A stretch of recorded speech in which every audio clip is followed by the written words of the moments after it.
Welcome, I'm Fiona Charlton, President of ANZMES, the National Advisory on Myalgic Encephalomyelitis, aka chronic fatigue syndrome, and associated conditions.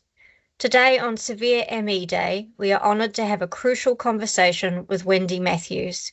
Wendy is a trustee and chair of ME Respite, a member of the ANZMES Executive Committee, and brings a deeply personal and powerful perspective of 30 years of lived experience with myalgic encephalomyelitis, 20 of which have been spent bedbound.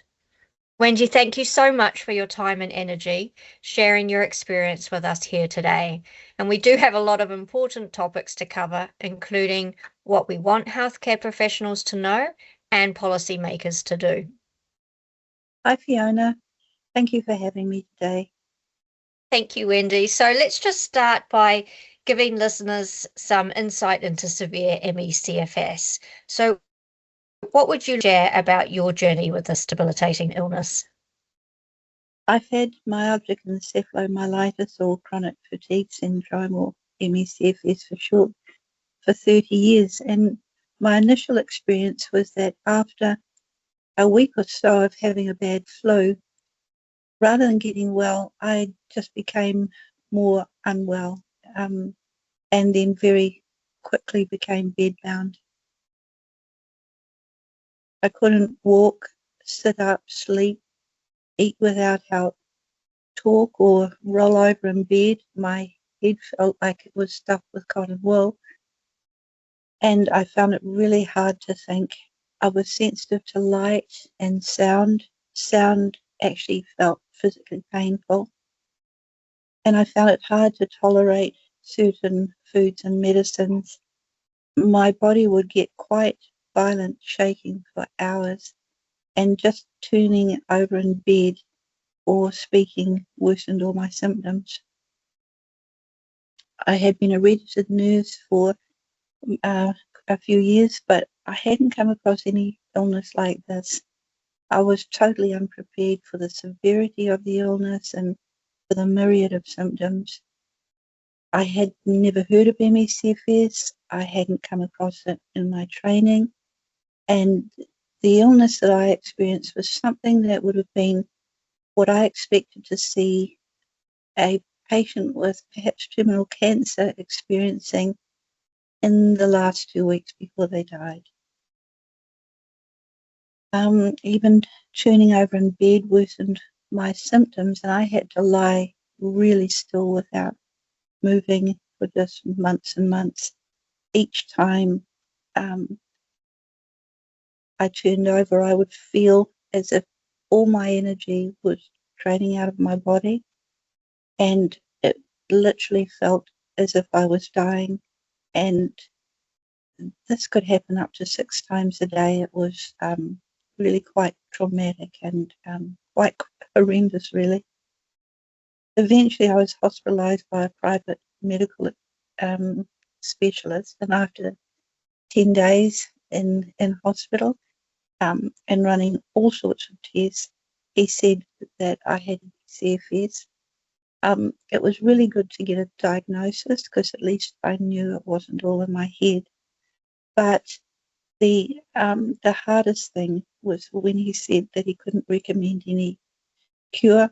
There was no medication he could recommend. And I had, 5 children at home, and my youngest were twins of 6 years old. And I can just remember the car ride home thinking, I don't know how I'm going to do this. I don't know how I'm going to cope. Because my husband's job is to take him away overseas, and he'd be gone for 10 days at a time and home for 4. So over the next 18 months, I was totally bedbound. For 3 months of that time, I couldn't see my children. But I did find a GP who had some knowledge of the illness, and by resting and avoiding overexertion and sort of staying within my energy envelope, I could manage to sort of gain, I guess you'd say in a way, some control over my illness, and managed to stay within that sort of energy envelope. And eventually I slowly made some progress. Since then, I've had times of being more well and times of being very sick and in bed for years at a time. This last time, I've been in bed for about 9 years, and I've needed feeding through a nasogastric tube. My body just got to a stage where, for some reason, didn't matter how I tried to cook the foods or how many different foods I tried, I just couldn't get my body to tolerate them. So I got down to 36 Ks, and at that stage I was hospitalised for a month, and they put a nasogastric tube in, which I was very grateful for. And that's been able to stave off malnutrition, basically. It's given you that sustenance and nutrition you need in the only way that your body is accepting food.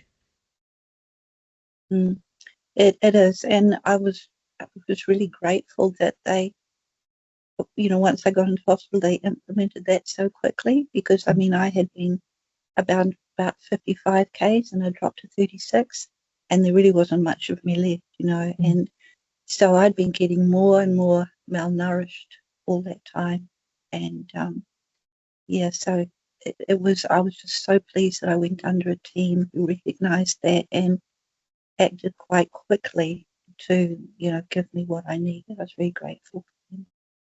And that's so important. And it's incredible hearing your story, Wendy, and I know some of it from my work we've done together. And I find you just so admirable, because despite such debilitating symptoms and a severe form, you've managed to found a charitable trust and volunteer with ANZMES and for many years. So what has actually prompted you to become an advocate? As I went through my journey, excuse me, and observed what so many others with ME/CFS were going through, because you get to know other people in the community with it. I was just horrified at what was happening. I couldn't believe what I was seeing happening. And sometimes if you want to see change, you have to be part of that change. You have to be prepared to do something. And I became so aware of the gaps in getting any medical help, myself and my family being educated on the illness, and how to manage it. And I saw so many others in the same boat. And so many of us just ended up doing our own research, and it wasn't good enough. Something had to change. And I also saw what was happening and what was lacking in the way of practical help. Because when I was in more well phases, I had started running a support group, and I'd been able to give some of the people that came a meal, or perhaps let them stay in my home for a day or a week or a month. And I saw the difference it made to them being given the practical help and just being allowed to rest and have all the loads taken off. So I guess, sort of in the trust, that's one of the things we aim to do, is look for a way to take the loads off practically, which is what is needed. And I also found that in the community and in the medical profession, that many didn't understand that this was a biomedical illness. It wasn't some form of depression or some sort of psychological illness, and that's really devastating when you're struggling through something like this, to feel that disbelief, to feel you have to explain yourself all the time when you don't have the energy to do that. And you would think that people knew the sort of person that you were before and how hard you'd worked to understand that this wasn't you, but it just didn't seem to work that way. And I think that it's really, really hard for people that have this illness to face that. It takes a lot of energy to do something like this and to start something, but I was able to pace myself, and in the more well times, I was able to, I'm able to work and do things. And also, I found others that were like-minded. So if you have a team doing something, it makes it doable. And so together with others, I co-founded ME Respite and now serve as the chair and the trustee on that. I just simply couldn't ignore what I was seeing anymore, and felt even though there might not be a cure or a diagnostic test, although we need heaps more research, that there are things that we can do practically and we should be doing to lift the burden off these people.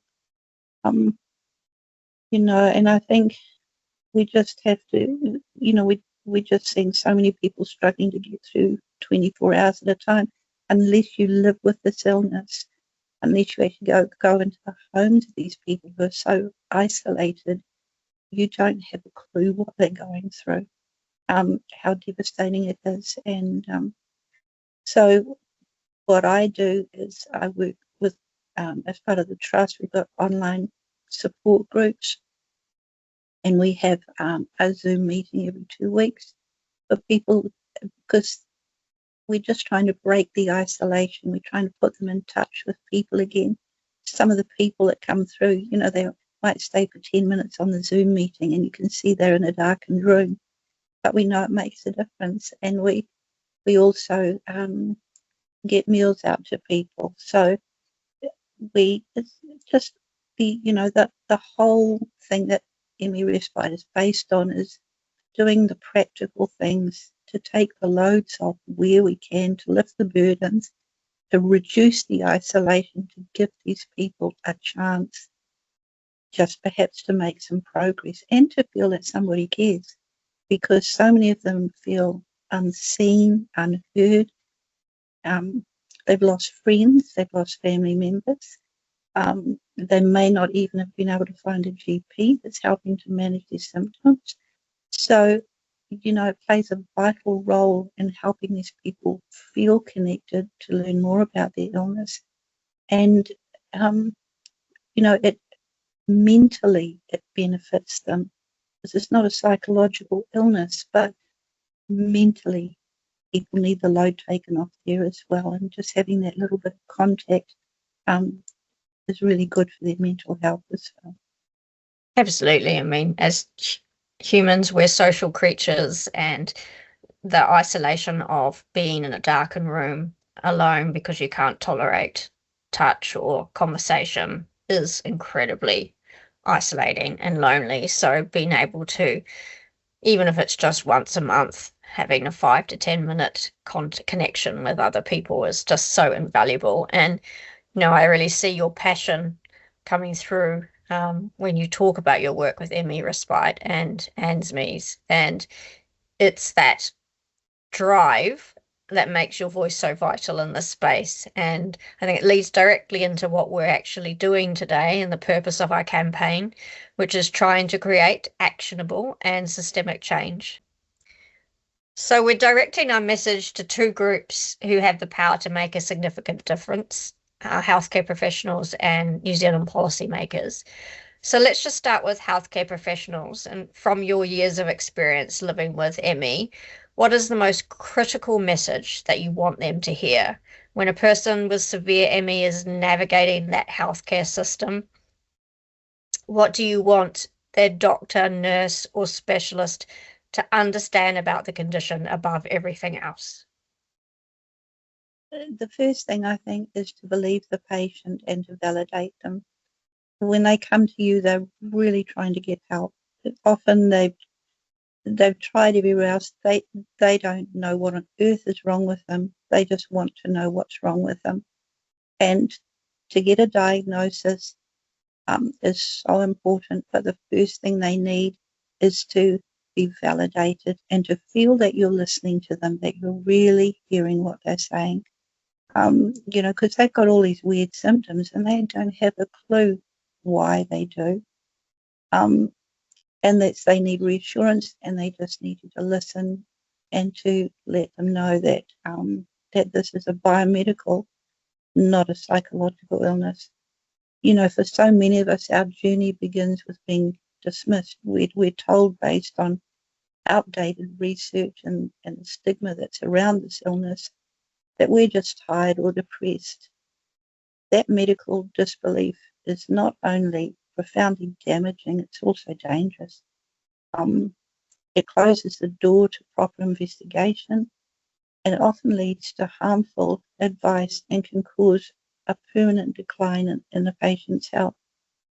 You know, patients can present with similar symptoms to a person who's depressed, and their blood tests may look completely normal, but the diagnostic criteria of post-exertional malaise is only found in ME/CFS, not in depression, not in anything else. So, you know, there are a lot of other illnesses like diabetes, etc., where you may get depression as well as the illness, and it can happen in ME/CFS too, but it doesn't cause the illness, and it's very distinct, and it's very easy to tell them apart, you know, if you know what you're looking for. That's right. And I think it's also frustrating for GPs and difficult for them to know how to understand what's actually going on for the patient. As you said, they come with a bunch of different symptoms, and they're not going to know the term post-exertional malaise when it's first occurring to them. You know, so they're going to be describing these feelings of being so exhausted that they can no longer function. They can no longer do what they've been doing. If they're still working, they'll be saying, I work and then I sleep, and I'm sleeping all weekend, and then I get up ready to go to work again. Or you'll find that people are saying they just can't work anymore. They're struggling through, and they've got this widespread pain and brain fog, difficulties with their memory and processing information, and they may even with their GPs forget what they're saying partway through the conversation, because I know that happened to me when I was first diagnosed. I would forget, and even when I was prompted, it had just gone. I just couldn't express myself and explain what was happening. And there's so much, you know, like flu-like symptoms, the gastrointestinal disturbances, and that's because this is a complex condition, you know, with over 100 possible manifestations of the disease because of what it affects, right? So it affects the immune system, neurological, autonomic, endocrine, some say also the cardiovascular system. So I think it's important for GPs to understand this complexity, and that no one patient is going to present exactly the same as another, given that complexity. The most common trigger is viruses, you know, like glandular fever and now COVID-19. But for GPs, they also need to know that it can be triggered by bacterial infections and toxins like chemicals, fertilizers, even hormonal changes from like childbirth, perimenopause, menopause. We've even had instances all around the world of people being triggered by vaccinations or surgical anesthesia, physical injuries, even toxic chronic stress. So it's important for the GP to understand that there are not only multiple triggers, but complex presentations that might occur in clinic. Absolutely. So, you know, when in the GP is confronted with a person like this, 15 minutes just isn't enough. You know, that a very thorough history needs to be taken, and that's hard to do, you know, in the setting of of their surgery when their time's so limited. But that's how you begin to understand exactly what's happening.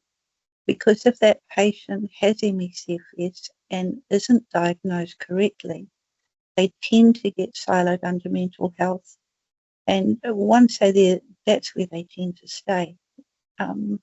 You know, once it sort of it says that anything in that area, the next person that looks at the notes sees that, and that just tends to carry on through.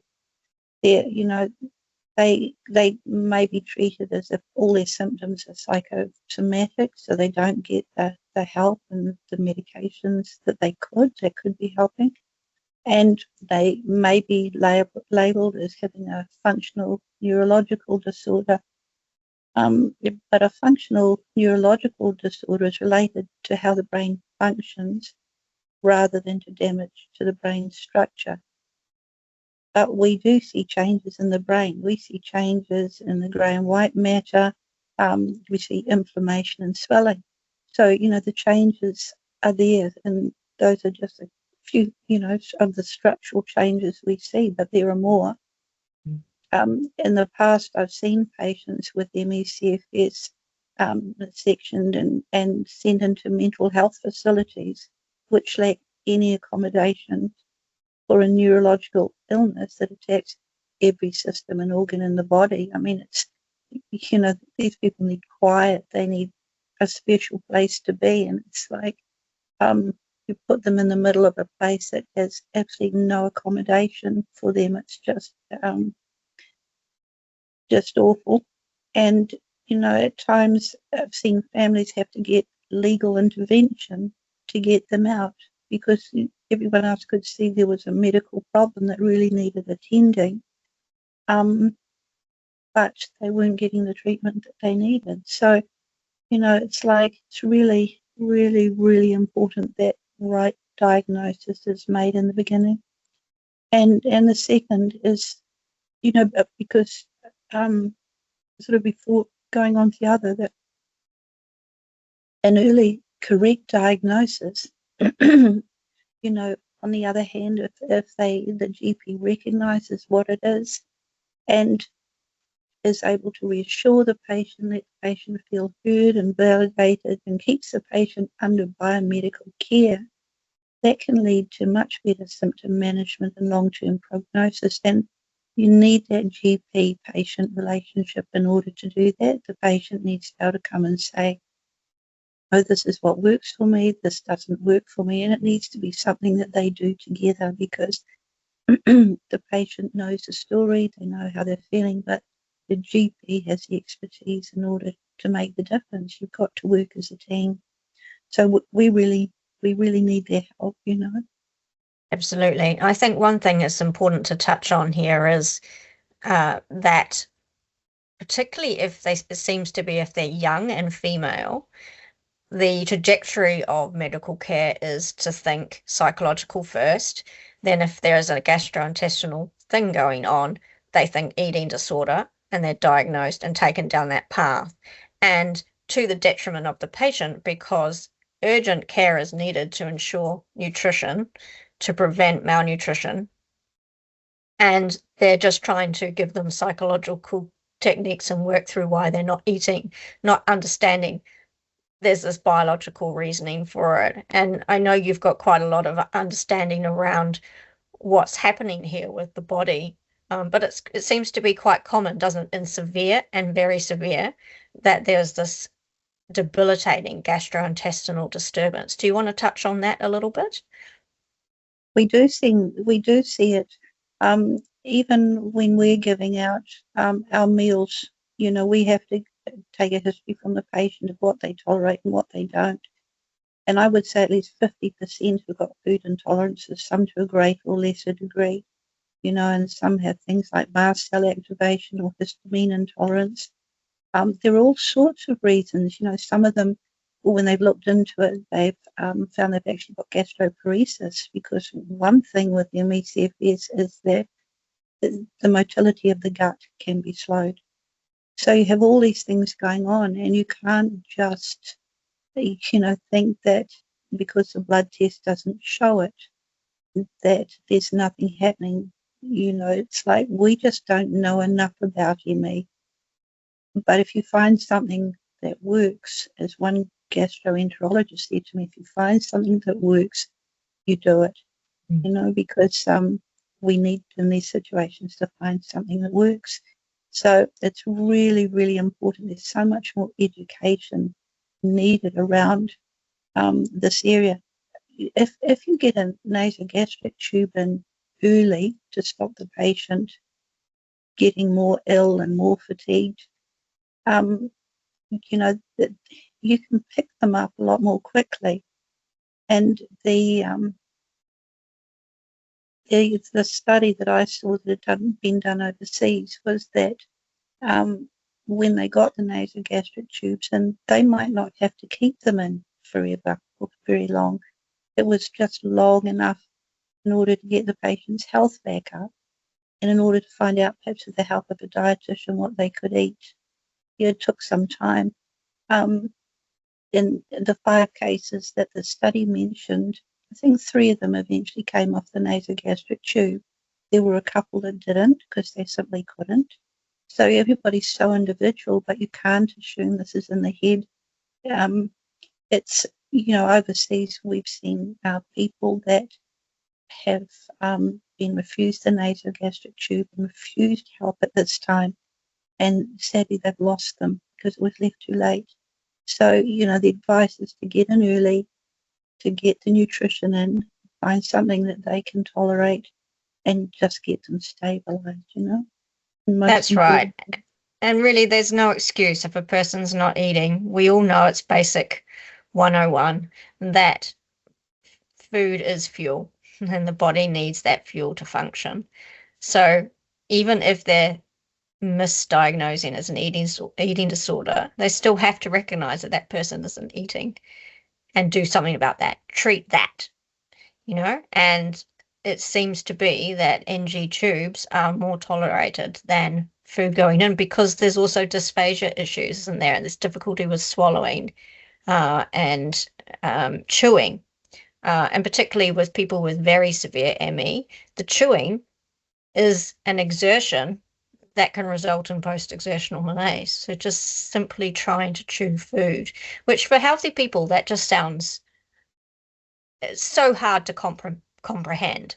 But what we need to get through to people is the body is under such duress that it's reacting to everything. It is so debilitated. There are so many things going on in the systems. And yeah, the blood tests are going to come back normal because there's only a small range of things that are actually tested in standard routine blood tests that GPs routinely look for.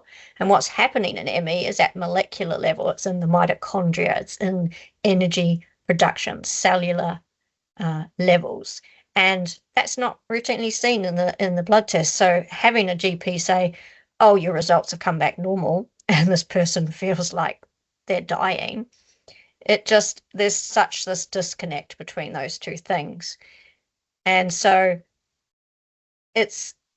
for us, it's so important for GPs to understand that and to know that what they need to do is, as you mentioned before, is take that thorough history and listen to the patient, hear what they're saying, listen to the way they're describing what's going on in their life, what they used to be doing to what they're currently capable of. And when we have people with ME who were extreme athletes, and then something happened, some kind of event, whether it was an injury or they just happened to get a virus, and suddenly they're bedbound and unable to care for themselves.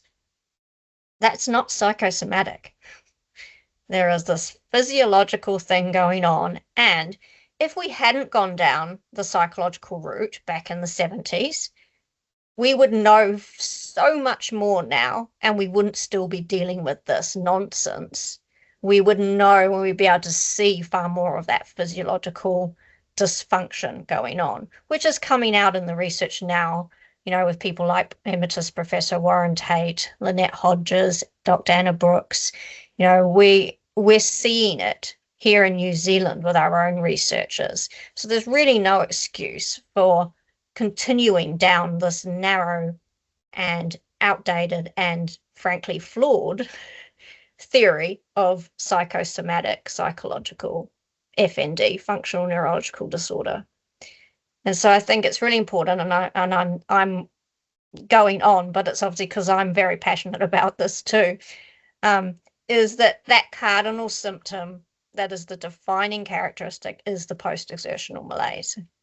And that's the difference that sets this condition apart from everything else.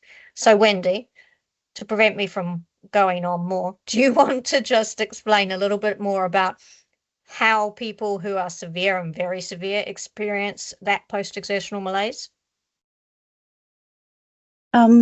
People are, when they're really, really severe, it can take the tiniest little thing.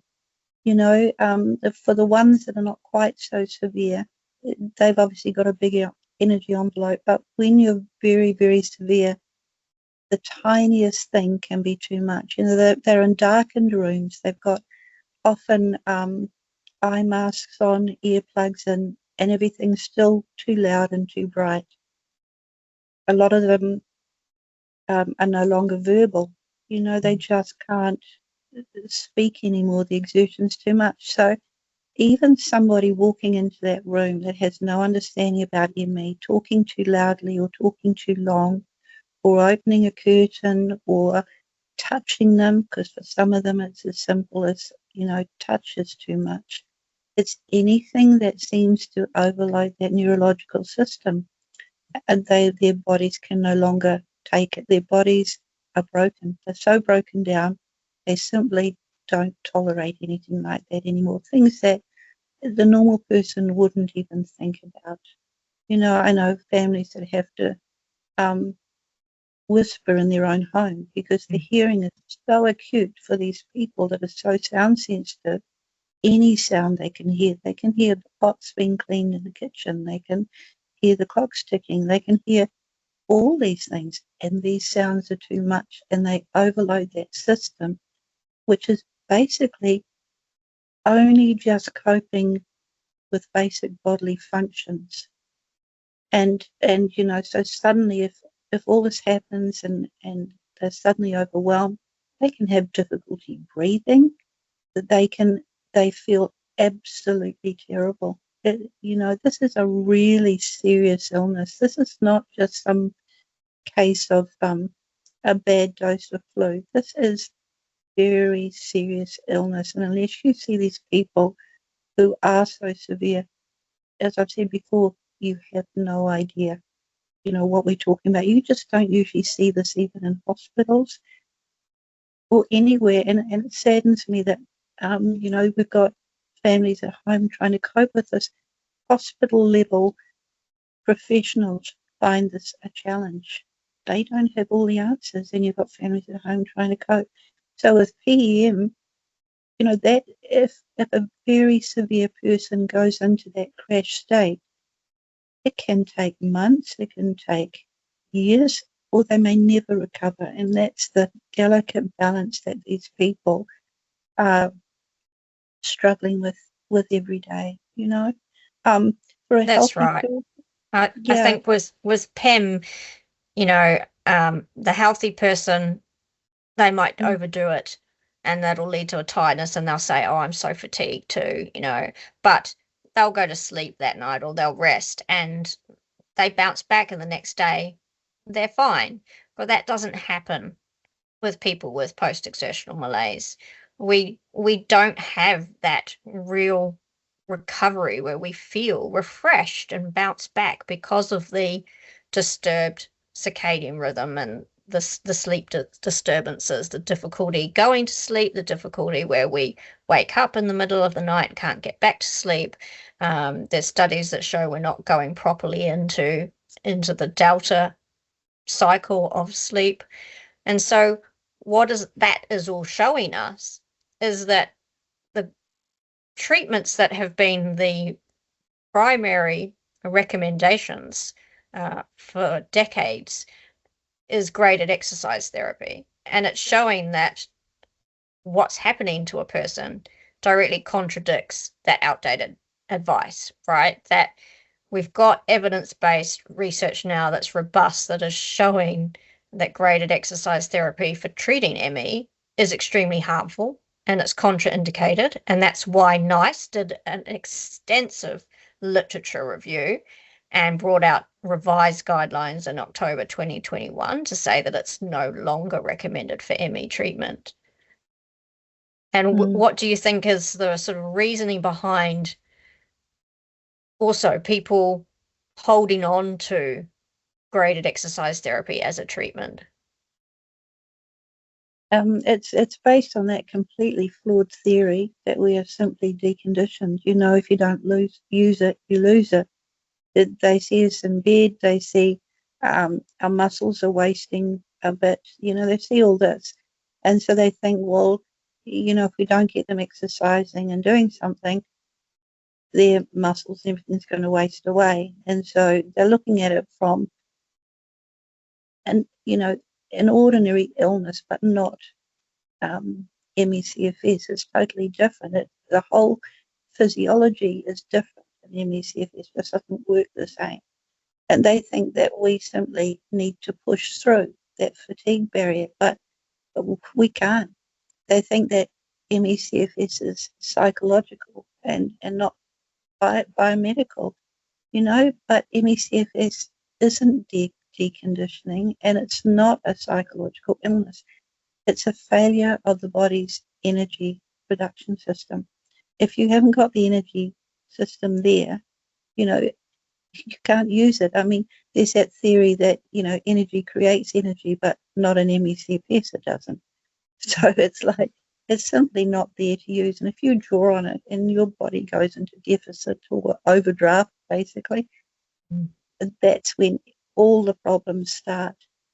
So pushing a patient to exert themselves just and especially repeatedly, even once can be enough, getting them to do it repeatedly just triggers post-exertional malaise, and it forces their body into that crash state.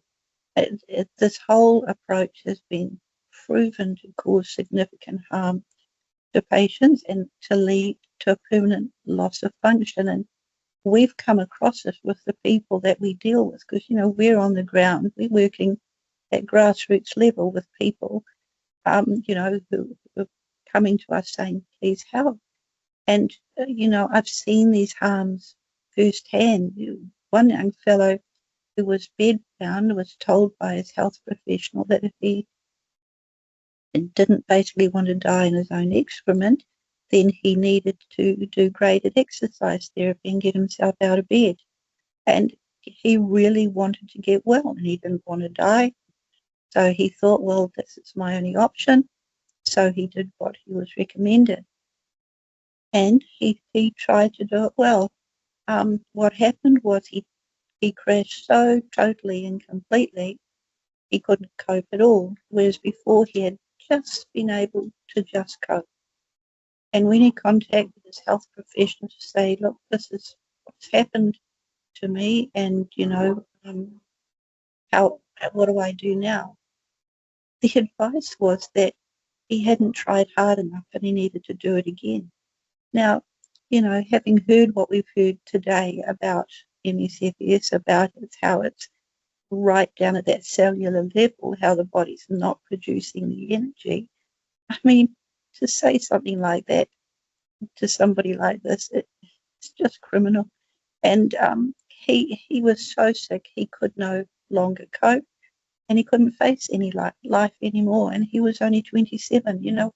We hear these people, we hear their stories. We just do not want to see this happen to anybody else. Once is too much.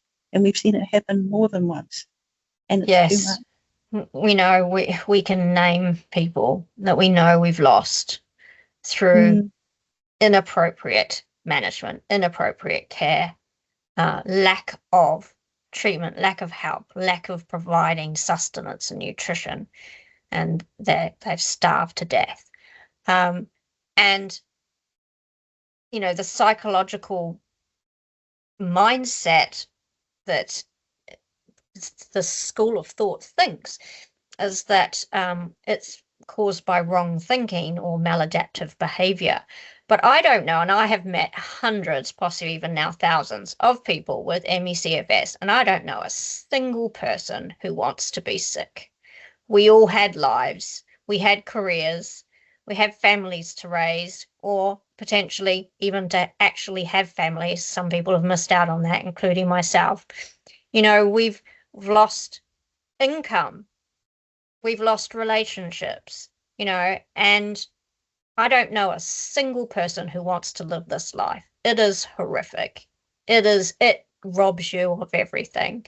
And to then have health professionals offer techniques that are based in a flawed system and they get worse, and to be blamed for getting worse is, like you say, it's criminal, it's negligence, and it's disgusting. And it is time that narrative is put away in the oops, we got it wrong, we own that now, and we're now looking at the biomedical physiological dysfunctions, and we're looking to see what we can do about that. And so I think we need to focus now on that key takeaway. What do clinicians need to know? What is the treatment that works, that doesn't cause harm? The foundational principle of safe treatment is pacing and preventing post-exertional malaise. If nothing else, that's the basis of it. You know, pacing is the complete opposite of pushing through. And it's a conscious self-management strategy where you learn to live within your energy budget or your energy envelope to avoid triggering it. You know, for us, that energy applies to everything. It's not just physical, activity. It's mental activity.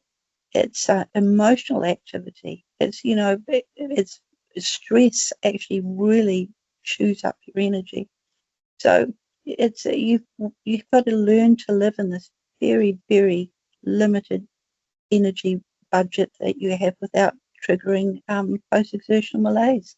It means that even cognitive exertion is that can trigger post-exertional malaise. You know, people just have to sort of break up what they do. So they've got, maybe if they're going to do something, they have to plan for it, they have to rest afterwards, they have to break it up into bite-sized chunks with rest periods in between.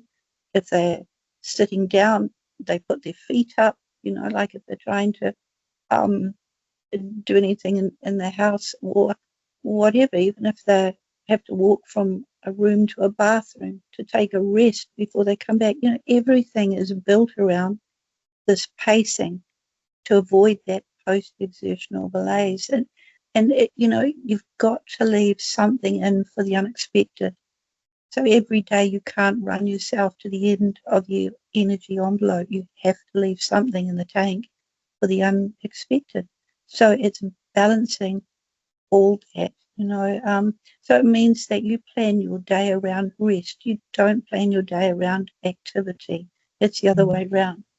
So for someone with severe ME/CFS, it might mean choosing between having a shower or speaking to a family member on the phone, because there just isn't enough, energy for both.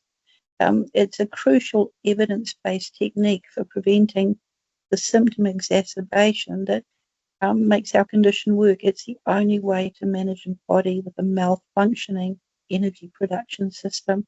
And the interesting thing is that you might be able to do something once, but you can't do it twice. It's, people might see you doing something and think, well, they've done that, they can do it. What they don't understand is they may have been able to do that today, but they can't do it twice today. They can't do it tomorrow. Even when they did the exercise testing, people with ME did fine the first day. The next day, they were totally, unable.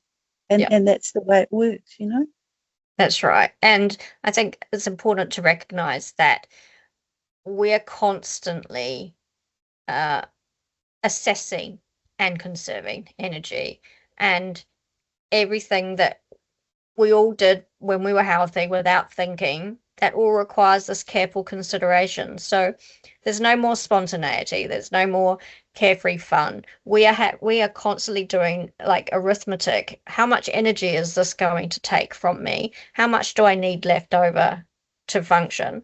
How much rest am I going to need just to do this? And that's just for basic things like sitting up in bed, getting out of bed, going to a toilet, showering.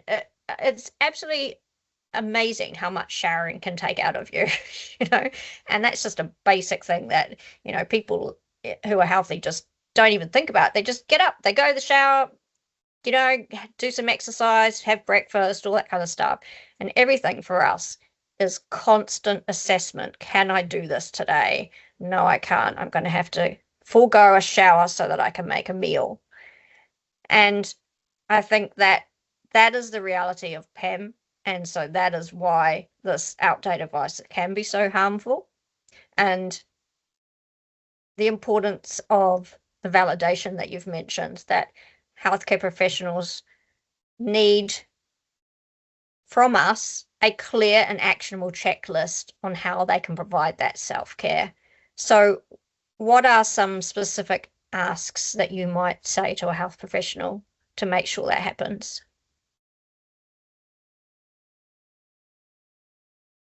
You know, there are many wonderful doctors out there whose whole focus is helping their patients. You know, these are good people that have come in. They're professionals, and they're there because they want to help, and they sincerely want to help their patients. You know, they just don't have the right tools at the moment. So it's few. You know, these people need to go through this checklist because they are the fence at the top of the cliff. They are the ones who probably will first meet these people, who will pick up what's going on, and right at that point is where they can make a difference. You know, what they do right there is life changing for people with ME. You know, they are that fence at the top of the cliff, because there is no ambulance waiting at the bottom for any of us, you know, once we go into free fall and we hit the bottom. But right there is where they can make that difference. So, you know, they can stabilize these people, and they can help them to make progress rather than deteriorate. So firstly, you know, there's just a few crucial points, and the first is to really listen to their patient, believe what they're telling you. If you believe they have ME/CFS, look to reputable medical authorities such as the CDC, the NICE, and Mayo Clinic guidelines. You know, these people are up with the play, and they've got very good guidance on their websites, especially go to the CDC, that they will walk you through so many things, even for how to, you know, to work with schools. They've got all the resources up there. They've got so much. You just have to know where to look.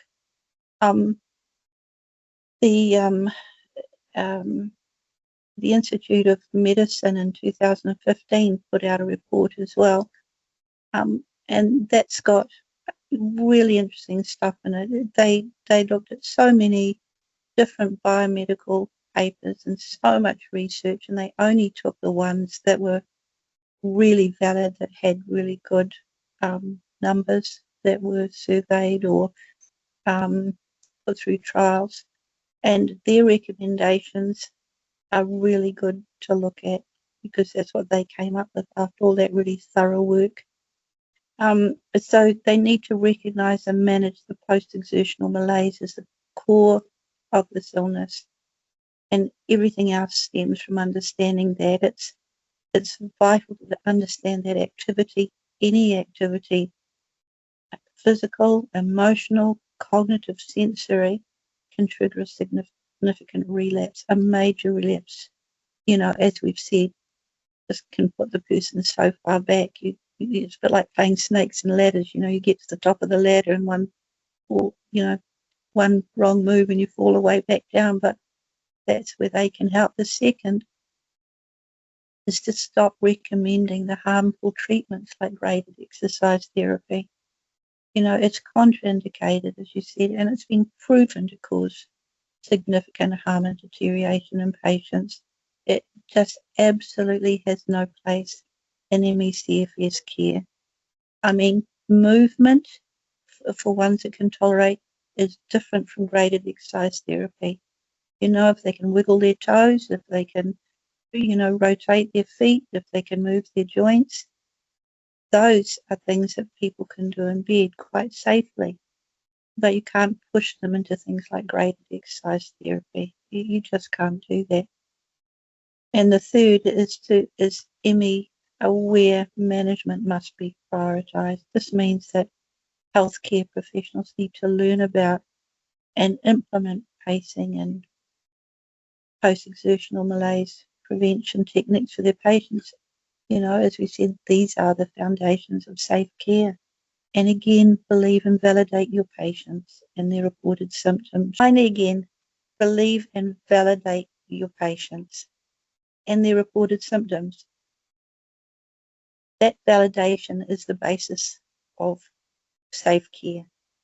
You know, that, and this also involves practical things like creating environment that they're comfortable in, you know, a low stimulus environment, and being aware of common comorbidities that many with ME/CFS have. You know, we've got things like POTS, which is postural orthostatic tachycardia syndrome, and you've got mast cell activation syndrome or histamine intolerance.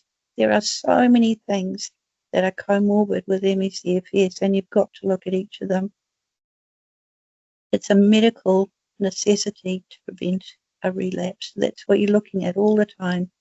That's what you're aiming for. These steps are about preventing further harm and creating that safe space for a body that is in constant crisis. Absolutely. It's so important. We haven't really touched too much on the dysautonomias, but one of the diagnostic criteria for ME/CFS is the orthostatic intolerance. So that's the dizziness upon becoming upright, lightheadedness, possibly even fainting. And then you go on with severe and very severe. They usually have POTS or neurally mediated hypertension, or IST, which is the intermittent sinus tachycardia. So that's why just going from a supine position to sitting can have such detrimental effect and cause such exertion and result in post-exertional malaise, because of that autonomic dysfunction that is so severe. And there are things that GPs and health professionals can do about that. There's medication that can help with tachycardia, with the POTS, beta blockers and things like that. And also ANZMES has a lot of evidence-based information on the website. So we have resources, dedicated pages for healthcare professionals with CME accredited courses called NoME, which goes into ME and long COVID, as well as some other resources that are there with the crucial, most robust scientific evidence that shows all the things we've been talking about today, such as the malnutrition in very severe ME/CFS. So have a look on our website, which is anzmes.org.nz, and see all the resources that are available to you there. And so thank you, Wendy. We have touched on what we would like health professionals to know. And now it's time to turn to policymakers and members of parliament. And the reality that we've discussed today really highlights that gap in health and disability systems, which as an advocacy group, we have been doing extensive work on. And we know now that there's an estimated 65,000 people in Aotearoa, New Zealand with ME, and roughly 25% of those actually have severe or very severe ME, which is actually equating to thousands of New Zealanders who are either housebound or completely bedridden and needing that 24/7 care. So what is it, Wendy, that you think we need our members of parliament to understand, and more importantly, to do? We need them to understand that this isn't going away. That since COVID, the numbers have been rising and they continue to rise, and that ignoring them isn't going to do anything about them. You know, isn't going to make that go away or change. We just need them to understand the devastating cost of inaction. They just can't keep doing nothing. You know, ME/CFS rates in the lowest 10% on the promised physical functioning scale. You know, that's lower than some of those other more recognised serious illnesses such as MS and Parkinson's disease. That's how very debilitated these people are. That's right. And it's not just the physical functioning, isn't it? It's also the research is showing that we have the lowest rates in quality of life scales as well, compared to conditions like MS and Parkinson's. Absolutely, that's right. This is not a rare illness. People think it's rare, but it's not. It's just not talked about enough. It's a national health crisis that's hiding in plain sight. It's there. We're not just losing people from the workforce. We're losing them from life itself due to either living with ME/CFS or having to care for someone with ME/CFS. Families are breaking under the strain of providing round-the-clock care, that they're going into care of burnout. ME/CFS affects children, it affects adults, it affects every ethnicity and gender. No one's immune. And I don't know what it's going to take, but they've got to see this. They simply have to act. They just have to. That's right. And, when family members become carers, whether they're a parent or a spouse or some other relative, often they're really ill-equipped to provide the level of care that's needed. Absolutely. Family members are trying to manage at home with, what I've said before is an illness that health professionals in hospital struggle to manage. They've got no training. They've got no medical training. They are simply trying to do the best they can. And it's really, really challenging. For many with ME/CFS, a safe home environment simply isn't possible or available. There are people living on their own who cannot get food, who cannot cook meals, that nobody knows is in there, except for even we find these people hard to reach. Something has to happen for these people, We're just losing people due to failures around medical education and the lack of practical support, and even some of the respite facilities that are out there are simply not equipped to do the job. They do not have the staff. They do not have the level of training. They are not there. They're not going to pick up these people. The government just has to do something. That's right. I mean, and, someone as young as 20 or 30 somethings that are put into aged care, that's nowhere for them to go. And without that ME aware care, it's just not suitable. It's not the right place for conditions that are as debilitating as this and as all consuming, where someone needs 24/7 care. And that's why the goal or mission of ME Respite to provide ME aware facilities across the country is so important. And I think with government funding of that, with them recognizing that there's a real need here, if you're thinking it's about 16,000 Kiwis probably who are in that category of housebound or bedbound who need support. And not every single person has a family member who can give up full-time employment to become their full-time carer, right? And if they do, that's going to put financial strain on them because suddenly there's, this lack of income. And we know that the benefits aren't sufficient either for all the medical care that's required because a lot of it's not funded. So, that's why we urge the government to actually establish this funding and dedicated ME, respite and long-term care facilities that are properly trained, have properly trained staff.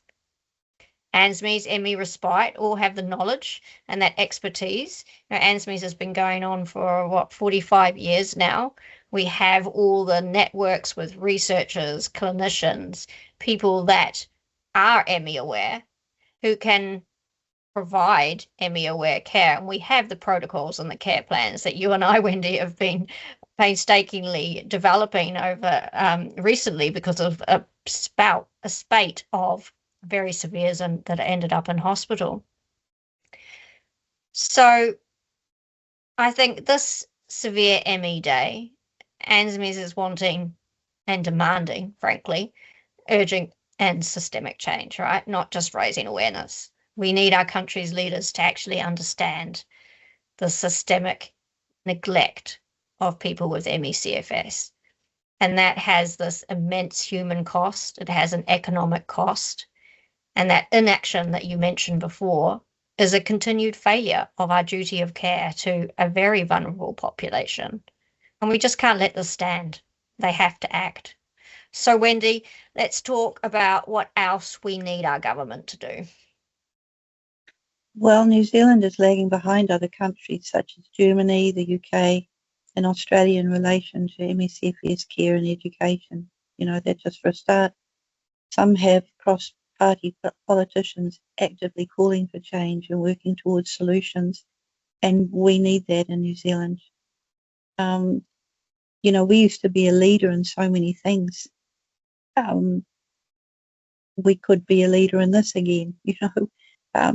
I see that the UK has just mandated that, you know, education for health professionals around ME/CFS. Now, that's groundbreaking, and that's what we need to see here. So they've recognised that, and that's the sort of thing we need our country to recognise. We need them to mandate ME/CFS education for all healthcare professionals, you know, to ensure safe evidence-based practice across the country. Right now, you don't know what view your doctor holds. When, as a person with ME/CFS, when you go to see a health professional, you don't know what their belief around ME/CFS is. And, you know, you could get entirely the wrong advice, or you could get great advice, but you just don't know. So, no, safe care, this evidence-based safe care should be available across the country, not some sort of lottery-based, you know, sort of jackpot. It shouldn't be like that. It should be a standard, you know, and this would be a huge start to preventing harm and reducing the long-term burden on the healthcare system. I mean, it's a no-brainer. This is where we should start. And we must formally include ME/CFS in all national disability support policies and frameworks as recommended by the UN. These are our most vulnerable citizens. You know, they're so sick and they're being failed by this systemic neglect. I mean, these are really severely ill people. That's right. And, you know, even the House Select Committee has recommended on 2 different occasions that ME/CFS should actually be recognised as a disability and given access to the appropriate disability support services, which they're not currently getting through long-term conditions, even though Health NZ says that that's the case. It just simply isn't happening in practice. And this is something that we really need our policymakers to understand. It's only people who are very severely ill that get help. They require 24/7 care and may only get 3 hours of care a day. What happens for the other 21? You know, and then as you were talking about being that fence at the top of the cliff, if you're helping people who are in the moderate state, and we've got what 50% of people with ME are in that moderate to severe state, if they're getting help with home help support so that they're not having to overexert constantly just to function, let alone responsibilities of life. A lot of these people were working professionals who had families. You don't stop being a mother or a father just because you're ill. You know, you still have to do these things and be part of your child's life and get them to school and all these things with the severe illness. So home help supports in that case will prevent those people from becoming severe or very severe and then losing their complete independence. And these are the things that we need policymakers to understand. It's preventative and it'll improve outcomes.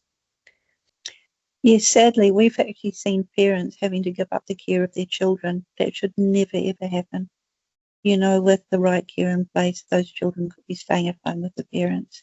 I mean, you know, it's just, it's incredible what that lack of care causes downstream and what it would do if given now, So there's got to be a commitment to significant ongoing funding for biomedical research.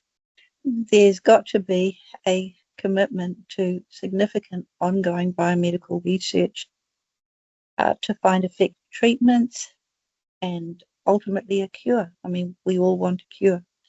So we're not going to find it unless we get funding to do the research to do that. We have world-class scientists in New Zealand looking at ME/CFS. Their work needs funding. They're already doing it. They're in touch with other scientists around the world who are working on the same thing. And the work that they're doing here is really valuable. I think in Australia, they're getting more funding for ME/CFS research than we are. Our funding is really, really dismal. Really hard to get it for ME/CFS, but it simply has to be given if we're going to make any progress. They simply have to look at how they can allocate more funding for what is essential research. And also, may I interject to just say, this happened with MS, it happened with Alzheimer's, it happened with Parkinson's. Funding became available, dedicated services became available, and now it's ME/CFS's turn. Yep, absolutely. And we also need tracking put in place to monitor the growing number of people being diagnosed with ME/CFS. The sort of thing needs to be, you need to be able to go to Stats New Zealand or something and to pick up this information. It should be a given. We don't know the exact numbers. We've got estimates on numbers of people with ME/CFS. We know they're growing. We know they've increased since COVID appeared. And we know that 50% of those with long COVID now fit the ME/CFS criteria. So these things need to be monitored. I mean, for everybody's sake, they need to be monitored. That's right. We're always having to estimate numbers based on overseas data. And we need the actual data here. We need it tracked. We need reports. And also, we believe that partnering with ANZMES, then the government could actually establish a world-leading centre of excellence. Leverage the 45 years of expertise and experience that our community has. Leverage the authority and reputation that ANZMES has in the community, as that leading voice, that national advisory, as having those connections with researchers and clinicians here and overseas.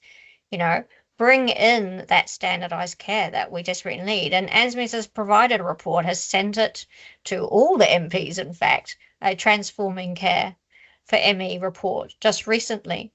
So they have it there to reread and to start taking action, start making this a reality for our people.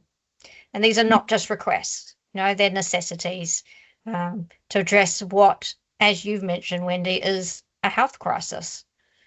So what would be your final message for our leaders today? It would be that inaction just is a choice, and so is action. But inaction is a choice that costs lives and livelihoods, and just a bit of action and investing in moderate stage care can prevent people from declining into severe ME/CFS, and that saves both money and immense suffering. It's like this is about fiscal responsibility as much as it is about your duty of care to these people. We're calling on our policymakers and the general public to champion this cause. Thank you, Wendy. It has been a powerful testimony from you and an insight into your lived experience and what people face when they're in that severe and very severe state. I'd like to say thank you to you for your tireless advocacy. And I know, we've actually, I'm just going to admit it, we've had to record this several times. We've stopped and started because of fatigue levels, because of our cognitive dysfunction, our brain fog, all of this work that we do people see the finished product, the polished product. They don't know how long it takes to actually make this happen.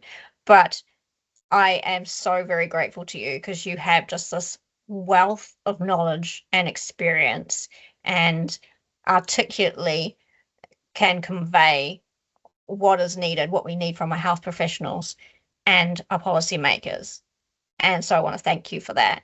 And also to everyone who has tuned in, a big thank you. And you can also be a powerful advocate like Wendy for the millions missing globally. And so we ask you to actually join us by taking action. So share this page with your network and on social media with friends and family. And you can actually amplify your voice even further by following ANZMES and ME Respite on Facebook, LinkedIn, and other social media platforms, and share our posts. But don't let the action stop just online, because you can start a conversation with your friends, your family, and especially your local MP about that urgent care needed, about the urgent need for better care and recognition for people with ME/CFS. We have a template on our website at anzmes.org.nz to help you write a letter to your MP. And finally, you can provide evidence directly to your health team. So let your GP know about the ANZMES CME accredited No ME series, and consider sending them the editable letter and resource list that we have available on our website, which is part of our Severe ME Day landing page. So let's make sure that today on Severe ME Day, the unseen are finally seen and heard. And visit our website for further information. And thank you so much, Wendy, for your time today. Thank you, Fiona.